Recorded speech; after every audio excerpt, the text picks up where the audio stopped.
Salut à tous, amis manculiens, supporters des Red Devils. Je ne vais pas vous demander si vous avez la pêche. Je pense que vous êtes comme moi, vous êtes blasé par rapport à ce qu'ont proposé les joueurs. Voilà, tu peux le voir sur mon visage, je suis totalement blasé, dégoûté. On va analyser cette rencontre qui opposait Manchester United à Nottingham Forest. Match qui comptait pour la 15e journée de Premier League. Défaite 3 buts à 2 à Old Trafford. Milenkovic avait ouvert la marque dès la deuxième minute de jeu pour les visiteurs. À la 18e, Rasmus Højlund égalise. 47e, but de Morgan Gibbs-White. 51e, Chris Wood porte le score à 3 buts à 1 pour les Chuck et Trade. Et à la 61e, Bruno Fernandes réduit l'écart, mais ce n'est pas suffisant. Puisque les hommes de Ruben Amorim enchaînent avec un deuxième revers de suite en championnat. Après celle face à Arsenal en milieu de semaine.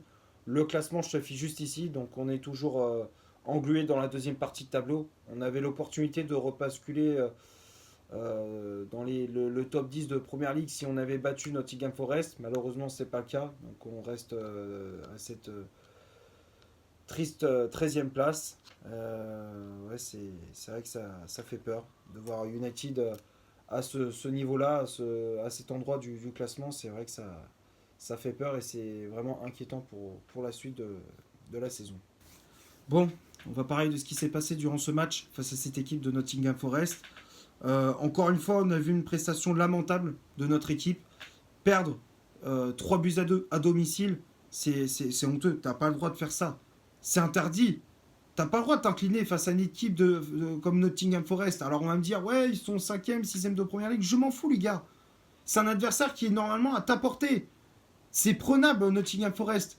En plus, comme je disais, si tu avais battu cette équipe de Nottingham, tu serais revenu dans la course pour les places européennes. Tu serais revenu dans le top 10 déjà, et pourquoi pas, tu serais revenu à aller 2-3 points du 6e ou 5e de Première Ligue.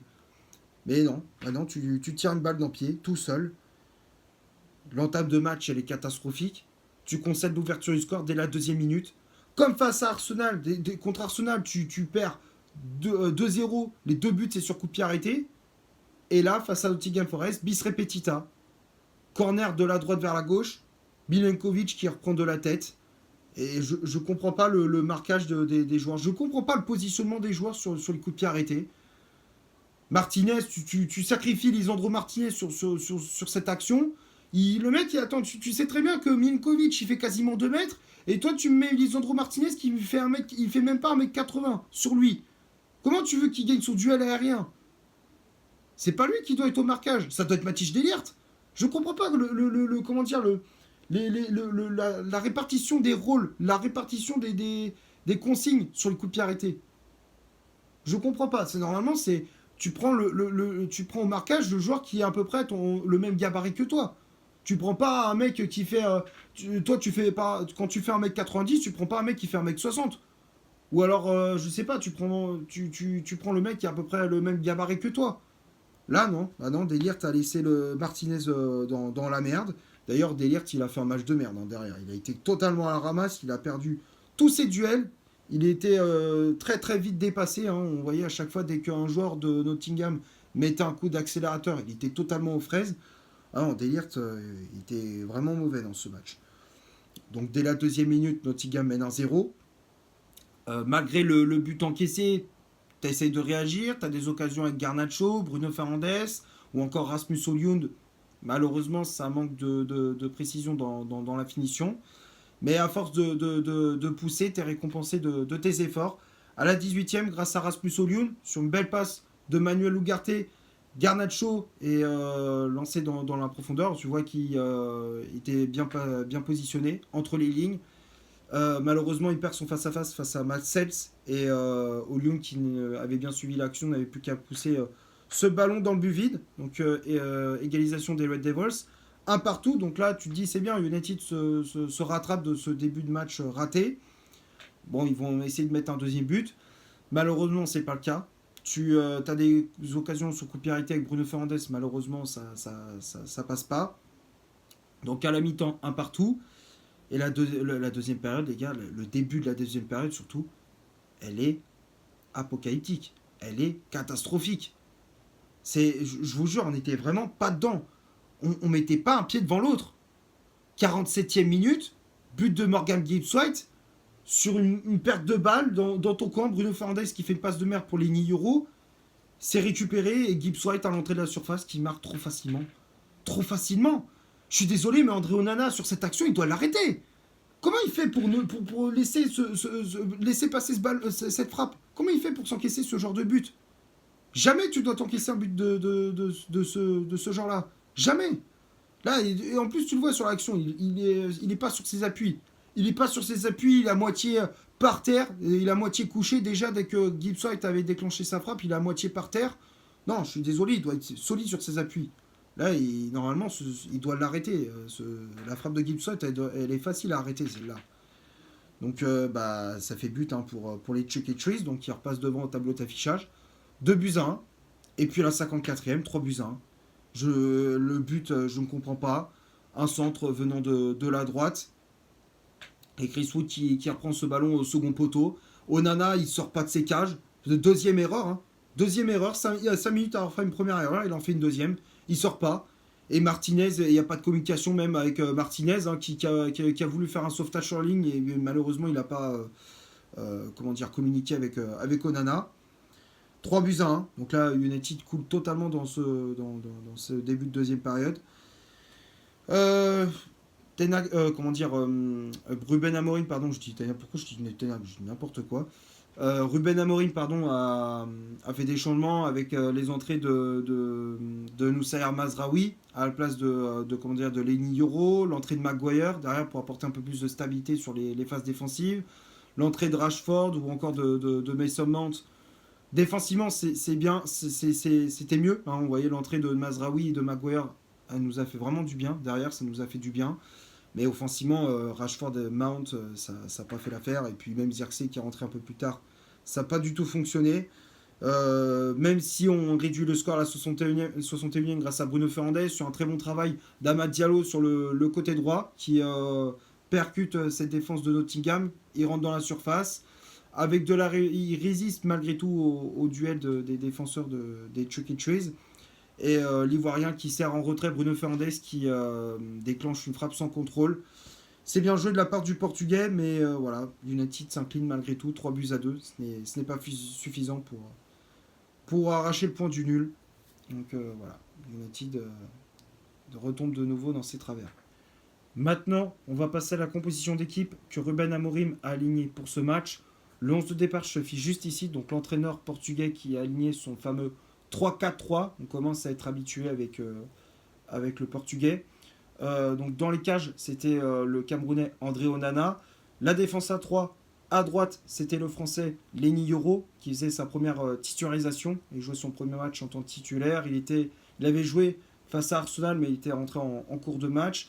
Là, il était titulaire pour cette rencontre. Dans l'axe, c'était le néerlandais Matthijs de Ligt. À gauche, Lisandro Martinez. Manuel Ugarte et Kobe Mainoo au milieu de terrain. Amad Diallo, piston droit. Diogo Dalot, piston gauche. Et le trio d'attaque avec Bruno Fernandes en tant qu'ailier droit, avec le brassard de capitaine également.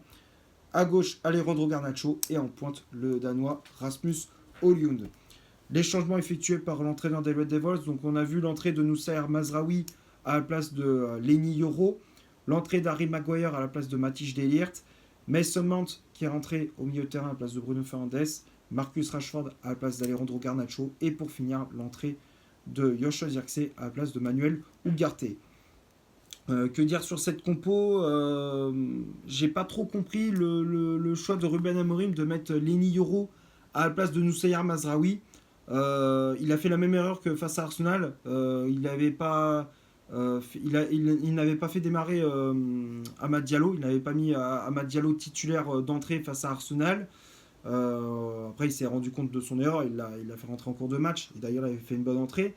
Mais là, il a refait la même erreur avec Noussair Mazraoui. Alors, je veux bien qu'il tente des choses, qu'il essaye de trouver des bonnes combinaisons, le meilleur 11 possible. C'est vrai, je suis totalement d'accord avec lui.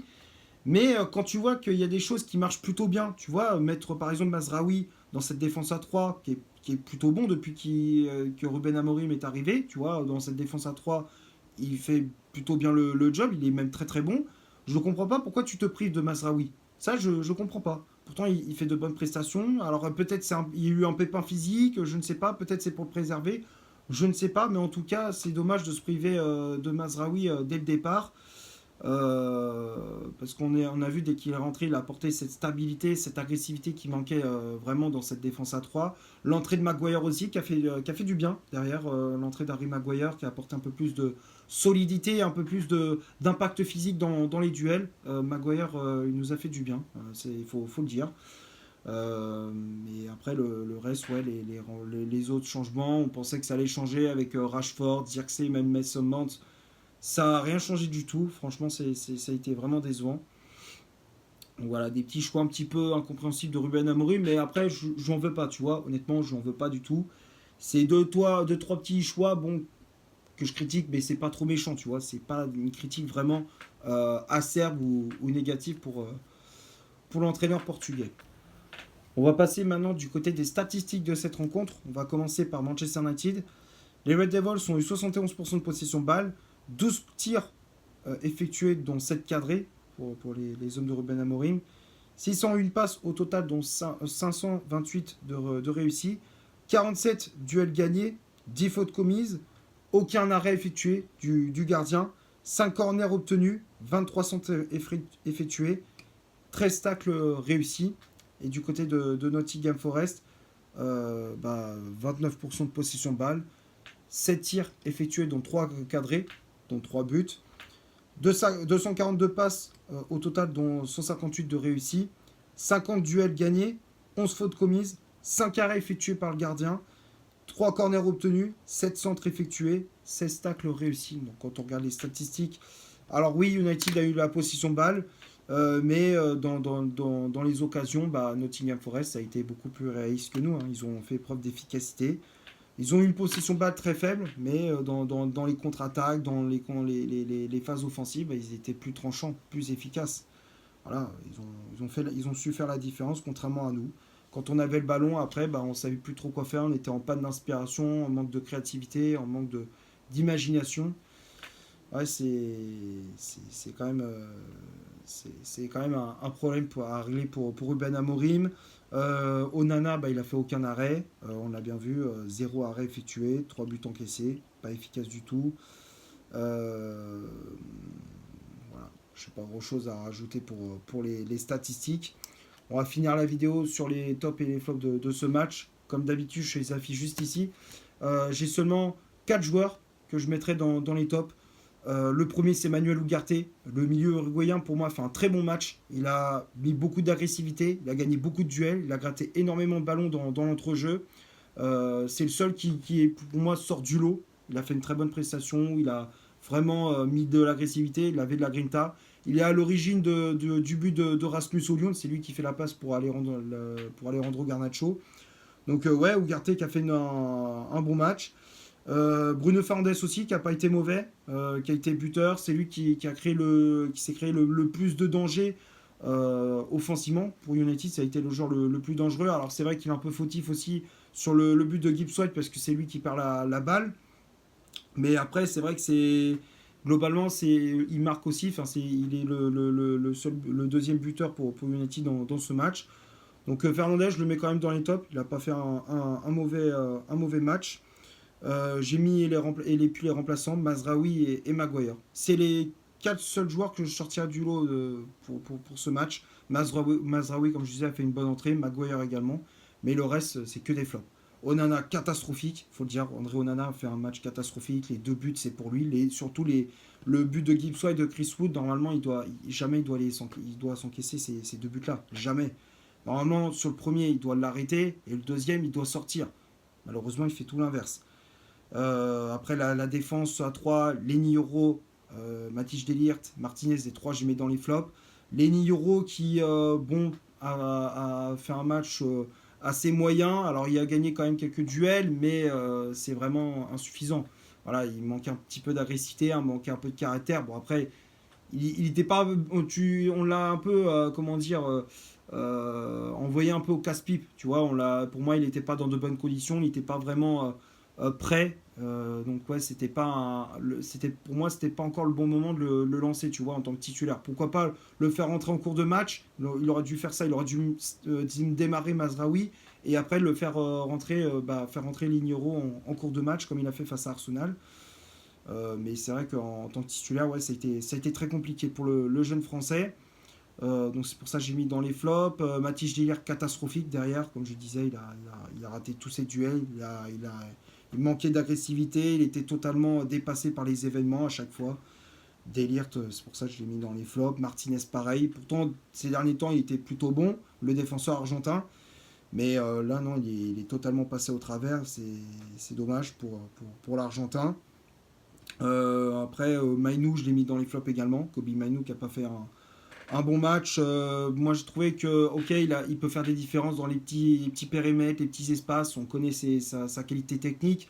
Même quand il est entouré de un ou deux joueurs, il arrive toujours à s'en sortir. Mais à un moment donné, lâche ta balle. Tu vois, quand tu es entouré de trois quatre joueurs et que tu n'as pas de solution, faut passer. Faut pas continuer à vouloir essayer de dribbler, à vouloir passer absolument en force ce bloc de Nottingham. Non, à un moment donné, quand tu es entouré et que tu n'as pas de solution, bah, tu la passes. Voilà, faut pas prendre des risques bêtement. Et ouais, Kobe Manu, il a fait tout l'inverse de ce qu'il fallait faire. Au lieu de dribbler, bah, il passait la balle à un de ses coéquipiers. Et au lieu comment dire, de la passer, bah, sur certaines actions, bah, il préfère y aller tout seul. Il a fait tout l'inverse de ce qu'il fallait faire. Les pistons Dallo et puis Amad Diallo, ok, il est pas sur décisif sur le but de Bruno Fernandes, mais dans l'ensemble, c'est assez moyen. Défensivement, il a quand même pris un sacré bouillon. Offensivement, bon, il a quand même apporté de bonnes choses, mais c'est pas suffisant. Dallo, il a été complètement à la ramasse. Hein. Défensivement, il a pris totalement l'eau dans son couloir gauche. Il était totalement dépassé par les événements. Offensivement, il a raté tout ce qu'il faisait, les contrôles, les passes, les centres. Il a tout raté, Diogo Dallo. Il était vraiment, vraiment dessous par rapport à d'habitude. Et puis les autres, Garnacho et Olun, je les ai mis également dans les flops. Garnacho qui a raté tout ce qu'il faisait aussi, contrôle, la finition de ses actions. Non, Garnacho, comme je disais, c'est un joueur qui est hyper irrégulier. Autant il y a des matchs, il est très très bon, il est hyper efficace dans la finition, il peut faire vraiment des différences. Et dès qu'il y a des matchs, bah, il fait de la merde, comme il a fait face à Nottingham Forest. Tu lances une pièce en l'air, si tu tombes sur Bill, il fait un bon match, si tu tombes sur Face, il fait un match de merde. C'est ça, Leandro Garnacho en ce moment. Et Rasmus Højlund, malgré son but, bah, il n'a pas pesé dans ce match. Il n'a pas pesé, il a manqué d'impact physique, d'agressivité dans ses duels, manqué de caractère. Non, mis à part son but, bah, il était transparent, Rasmus Højlund. Et les remplaçants, bah, comme je disais, bah, les autres, je ne parle pas de Mazraoui, Maguire, mais Mount, Rashford et Zirkzee. Mount, il a rien apporté au milieu de terrain. Il a fait une entrée en jeu très neutre. Rashford, il a été vraiment très moyen. Il a fait 2-3 décalages, mais bon, sans plus. Il n'a pas fait énormément de différence. Il n'a pas pesé offensivement. Et puis Zirkzee qui a fait une entrée en jeu très très neutre également. Voilà, je pense avoir fait le tour pour ce Manchester United de Nottingham Forest. J'espère que malgré tout que le débrief vous aura plu. Si c'est le cas, vous laissez un énorme like, tu t'abonnes, tu n'hésites pas à me dire dans les commentaires ce que tu as pensé du match et de mon débrief. Partage la vidéo sur tes réseaux sociaux, Facebook, Instagram. N'hésite pas à faire un tour sur mon compte Instagram, je te l'affiche juste ici. Et d'ici là, portez-vous bien, on se retrouve pour un prochain débrief. Ciao.